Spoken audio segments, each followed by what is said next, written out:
नमस्कार दोस्तों, कैसे हैं आप सब। आशा करता हूं आप सभी सुखी व स्वस्थ होंगे। दोस्तों, मैं हूं एडवोकेट राजेश। स्वागत करता हूं आप सभी का एक बार फिर से आपके अपने YouTube channel secular finance TV पर। दोस्तों, आज हम एक ऐसी विषय पर बात करेंगे जो विषय हमारे सबके लिए बहुत जरूरी है दोस्तों, जिस चीज का डर हर मल्टीपल लोन डिफॉल्टर के दिमाग में हर वक्त छाया रहता है दोस्तों कि क्या होगा। दोस्तों, अक्सर कर आपने देखा ही होगा कि जब लोग मल्टीपल लोन डिफॉल्टर हो जाते हैं, वैसे भी कई तरह की परेशानियां उन्हें घेर लेती हैं दोस्तों। लेकिन अब हम जरा परेशानियों से पहले की बात कर लेते हैं कि दोस्तों, जैसे कि आजकल आप जानते ही हैं कि डिजिटल लैंडिंग का जमाना है और डिजिटल लैंडिंग में लोन धड़ाधड़ और पूरे फास्ट तरीके से मिल रहे हैं और कंपनियों का रीपेमेंट प्रोसेस भी उसी तरीके से फास्ट हो रहा है। लेकिन दोस्तों, एक बात यहां पर बहुत जरूरी डिस्कस करने वाली है। क्या जब हम लोन ले रहे होते हैं या लोन के लिए अपनी सहमति दे रहे होते हैं, तो क्या हमें यह ध्यान देना नहीं चाहिए कि हम अपनी कॉन्टैक्ट लिस्ट का बेजा इस्तेमाल करने से कैसे रोकेंगे यदि कल को लोन डिफॉल्ट हो जाए तो। और दोस्तों, जिनका लोन तो सही चला जाता है, जो लोन रीपे कर देते हैं, जो लोन क्लियर कर देते हैं, अब उनको तो समस्या होती नहीं, लेकिन परेशानी में कौन पड़ता है दोस्तों? मल्टीपल लोन डिफॉल्टर्स, जिनके लोन डिफॉल्ट होने शुरू हो जाते हैं दोस्तों। होता क्या है दोस्तों? पहले तो मल्टीपल कॉल्स। दोस्तों, मल्टीपल कॉल्स की बात भी छोड़ दीजिए, लेकिन जो सबसे बड़ी चिंता का विषय होता है दोस्तों, जो सबसे बड़ी चिंता का विषय होता है वो होता है रेफरेंस कॉलिंग। आपके कॉन्टैक्ट्स का बेजा इस्तेमाल होना और आपके कॉन्टैक्ट्स लिस्ट पर कंपनियों के द्वारा कॉल करना, व्हाट्सएप मैसेजेस भेजना, कई तरीके की बात है दोस्तों। अब दोस्तों देखिए, यदि कंपनियां आपको कॉन्टैक्ट कर रही हैं या कंपनियां आपको नोटिस भेज रही हैं या कंपनियां आपको कॉल कर रही हैं, तो यहां तक तो ठीक है। लेकिन दोस्तों, जब कंपनियां आपकी कॉन्टैक्ट लिस्ट एक्सेस करती हैं और आपके कॉन्टैक्ट लिस्ट पर फोन करती हैं, मैसेजेस करती हैं, व्हाट्सएप करती हैं, तो सोचिए उस पर आपकी इमेज कैसी बनती है दोस्तों। मतलब पूरी तरह से आप डिफेम हो जाते हैं दोस्तों। क्या आपने कभी इसको सोचा है? दोस्तों, ये सोचने वाली बात नहीं, बहुत ही गंभीर विचार करने वाली बात है दोस्तों कि आपकी इमेज को लिए लोन कंपनियां महज लोन ना चुका पाने के कारण कैसे डिफेस कर रही हैं। अब किसी की एक या दो ईएमआई बाउंस हो जाती हैं, एक या दो ईएमआई बाउंस हो जाने के बाद कंपनी को शायद ये लगने लगता है कि अब ये बंदा पैसा नहीं देगा। कुछ लोग पैसा दे भी देते हैं और कुछ लोग नहीं दे पाते। लेकिन दोस्तों, परेशानी कहां पे है? जब एक बार कंपनियों के हाथ में उनकी कॉन्टैक्ट लिस्ट लग जाती है, तो वो आदमियों को पूरी तरीके से बदनाम करने की कोशिश में जुट जाती हैं कि आदमी को हरास कीजिए, बदनाम कीजिए। शर्म के मारे आदमी अपने आप ही पैसे दे देगा। दोस्तों, सबसे पहले तो मैं ये कहना चाहूंगा कि ये प्रैक्टिस बिल्कुल गलत है। सरासर किसी की भी प्राइवेसी में दखल अंदाजी है दोस्तों। और दोस्तों, आपको ये जानकर हैरानी होगी कि कानून की तरफ से आपको काफी अधिकार मिले हुए हैं इसको लेकर, लेकिन बात वही आ जाती है ना कि हम अपने अधिकार प्रयोग ही नहीं करते, सिर्फ रोते रहते हैं जी। हमें लोन कंपनी वाले ने 10 तारीख तक का टाइम दिया है, 12 तारीख तक का टाइम दीजिए, आप कुछ भी करिए, टाइम दिलवाइए। अरे, वकील सिर्फ आपकी कानूनी मदद कर पाएगा। वकील कोई गुंडा नहीं है जो आपके साथ खड़े हो जाएगा, क्योंकि लोन आपने लिया था और उसका सामना भी करना आपको ही पड़ेगा। वकील सिर्फ आपको गाइडेंस दे सकता है कि इस परिस्थिति से आपको ऐसे निपटना दोस्तों। खैर दोस्तों, विषय को हम दूसरे तरफ नहीं ले जाना चाहते, लेकिन बात हो रही है कि रेफरेंस कॉलिंग से कैसे बचा जाए, और यदि ऐसा हो रहा है तो इसके अगेंस्ट क्या एक्शन लिया जाए। दोस्तों, पहली बात, जब आप लोन लेते हैं तो कंपनियां आपके कॉन्टैक्ट लिस्ट, फोन की स्टोरेज, एसएमएस, लोकेशन और ना जाने क्या क्या चीजों की एक्सेस मांगती है। दोस्तों गौर करने वाली बात यह है कि एक्सेस मांगती जरूर है।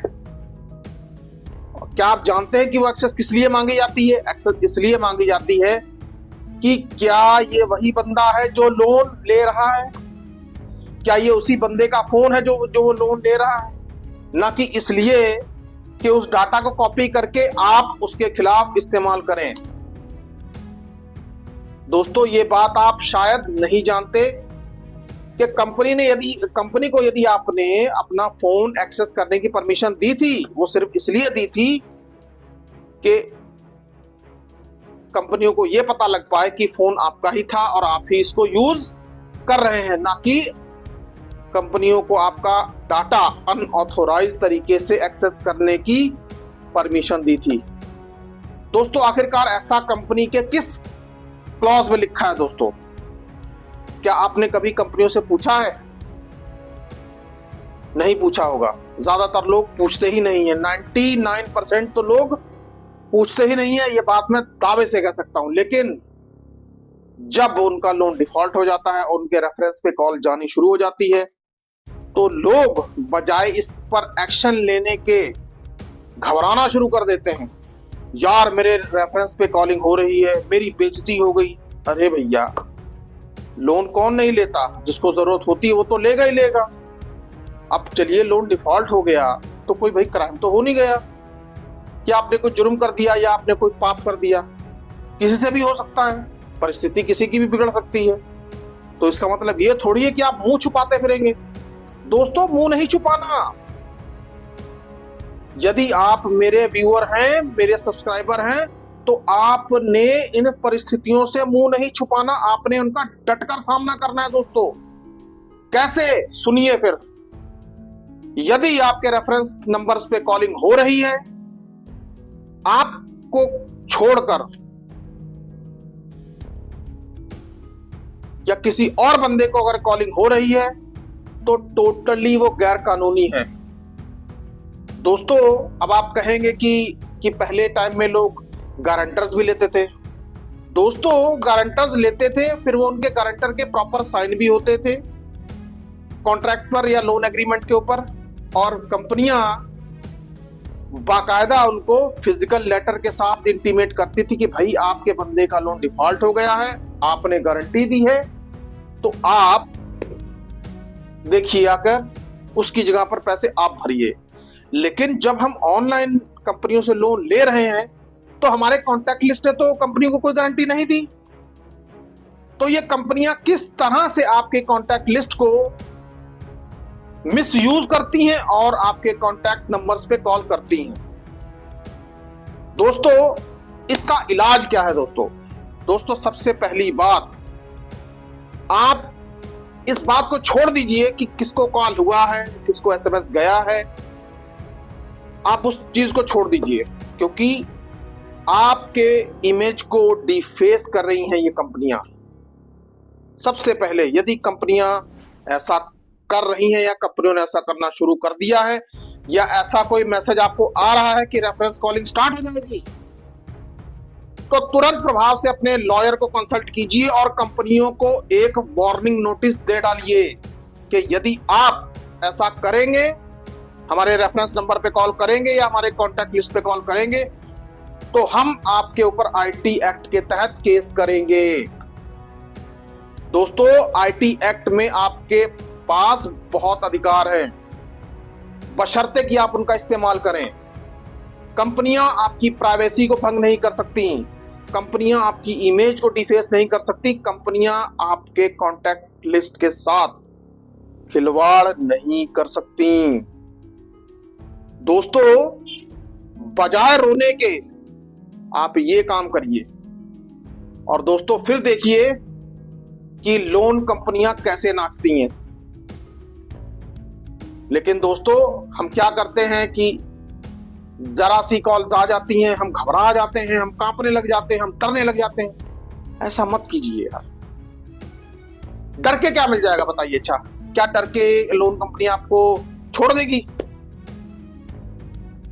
आप डरेंगे, उनके सामने भीगी बिल्ली बन जाएंगे, तो क्या लोन कंपनी आपको छोड़ देगी? छोड़ो यार, ये तो डर गया, छोड़ दो इसको। ऐसा नहीं है।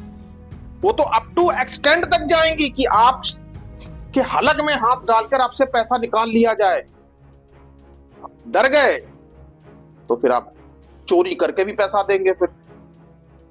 लेकिन लोन चुकाने के लिए हमें गलत काम क्यों करने हैं? ईमानदारी से चुकाइए, ईमानदारी की कमाई से चुकाइए। दोस्तों मैं फिर कहता हूं, इन लोन कंपनियों की जातियों से आपको डरने की जरूरत नहीं है। इनकी जातियों के सामने खड़े हो जाइए, डट कर मुकाबला कीजिए, दीजिए खुला चैलेंज। आओ, क्या करोगे? एक बार आप खड़े हो गए ना, तो लोन कंपनियां कहेंगी बस भाई अब तू सेटलमेंट ही कर ले यार, चाहे 10 पे कर ले चाहे 15 पे कर ले, ये होगा। लेकिन यदि आप ऐसा करने की हिम्मत दिखाएंगे तभी ऐसा होगा ना। अपने कॉन्टैक्ट लिस्ट को बचाइए। ऐसा कंपनियां यदि कर रही हैं उनको सीधे सीधे नोटिस भेजिए कि हम आपके खिलाफ साइबर पुलिस स्टेशन में कंप्लेंट करेंगे।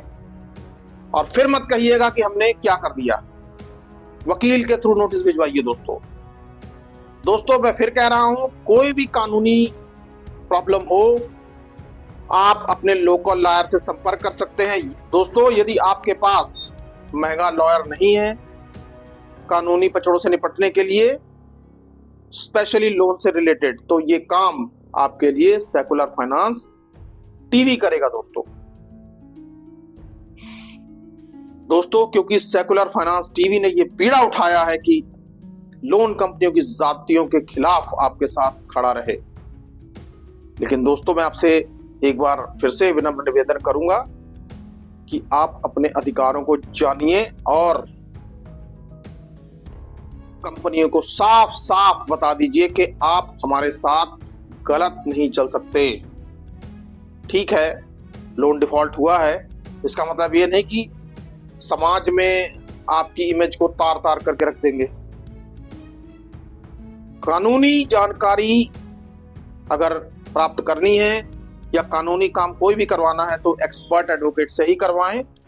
आप खुद वकील ना बने, क्योंकि कई बार खुद वकील बनना बहुत खतरनाक हो जाता है। दोस्तों इंसान करता कुछ और हो कुछ जाता है, तो इसलिए खुद वकील ना बने और एक्सपर्ट एडवोकेट से ही सलाह लें और उसी के डायरेक्शन के हिसाब से काम करें। दोस्तों आई होप आपको कॉन्टैक्ट लिस्ट के मिसयूज पर मेरे द्वारा दी गई जानकारी पसंद आई होगी। दोस्तों मैं आपसे एक और विनम्र निवेदन करूंगा कि इस वीडियो को ज्यादा से ज्यादा फैलाएं ताकि लोग, मल्टीपल लोन में फंसे हुए लोग, उनकी मिसयूज हो रही कॉन्टैक्ट लिस्ट के बारे में जाने और कंपनियों के खिलाफ सख्त एक्शन लें। तो दोस्तों एक बार फिर से कहूंगा, डरना नहीं है, डटकर सामना करना है। दोस्तों सुखी रहिए, स्वस्थ रहिए। जय हिंद, जय भारत।